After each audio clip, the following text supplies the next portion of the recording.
अस्सलाम वालेकुम। मौला मुत्तक़ियान मौला इमाम अली अलैहिस्सलाम नहजुल बलागा की हिकमत 231 में फरमाते हैं, खुदावंद आलम का इरशाद कि अल्लाह तुम्हें अदल व एहसान का हुक्म देता है के मुताल्लिक आप अलैहिस्सलाम ने फरमाया, अदल इंसाफ है और एहसान लुत्फ व करम है।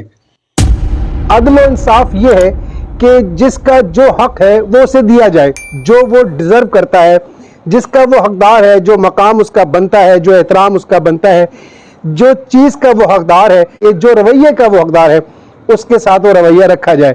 यानी जो वालिद है उसका हक बनता है कि उसकी इज़्ज़त और एहतराम किया जाए, उसकी फर्मा बरदारी की जाए। जो वालिदैन के अलावा दूसरे रिश्ते हैं उनका एहतराम किया जाए। इसी तरह से जो छोटे हैं उनके साथ शफ़क़त के साथ पेश आया जाए। जिनका जो माल बनता है वो उन तक वो माल पहुंचा दिया जाए, जो अहद किया है उसको निभाया जाए।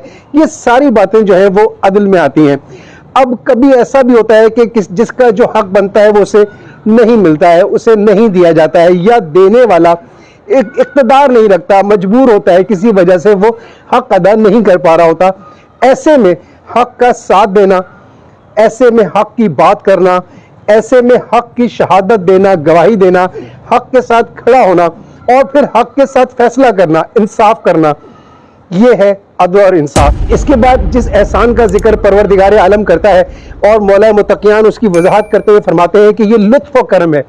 यानी जब कभी हक अपने हकदार तक ना पहुंच पाए, पहुंचाने वाला नियत भी रखता हो, फैसला भी हो चुका हो कि ये उसका हक है, उसे दिया जाए, लेकिन अगर हक देने वाला किसी तरह मजबूर हो, माजूर हो, ना दे सकता हो और उसके खिलाफ फैसला भी हो गया हो कि ये हक उसे अदा करना है, ये हक उसका देने का कर्जदार है, अगर वो ऐसा नहीं करता है, नहीं कर सकता है, तो ऐसे में जिसका हक है उसे चाहिए कि उसके साथ नरमी से पेश आए, उसे चाहिए कि उसके साथ लुत्फ व करम करे।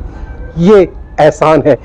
ऐसा ना हो कि जो मजबूर है उससे अपना हक हासिल करने के लिए उस पर जुल्म किया जाए, कोई तशद्दुद किया जाए या किसी किस्म का ज्यादती का शिकार बनाया जाए। परवरदिगार आलम दुनिया में चाहता ही यही है कि एक दूसरे के साथ लुत्फ व करम के साथ पेश आया जाए, लेकिन दूसरों के हकूक़ का ख्याल रखना भी बहुत ज़रूरी है। इसका हरगिज़ मकसद ये नहीं है कि अगर कोई आपका हक अदा नहीं करता और वो जानबूझकर नहीं करता तो अपना हक उस पर छोड़ दिया जाए या उस पर इतना एहसान किया जाए कि वो उससे नाजायज़ फ़ायदा उठाया जाए। कोशिश की जाए कि अपना हक लिया जाए, लेकिन हक लेने में नरमी और लुत्फ व करम और एहसान का ख्याल करना चाहिए। शुक्रिया।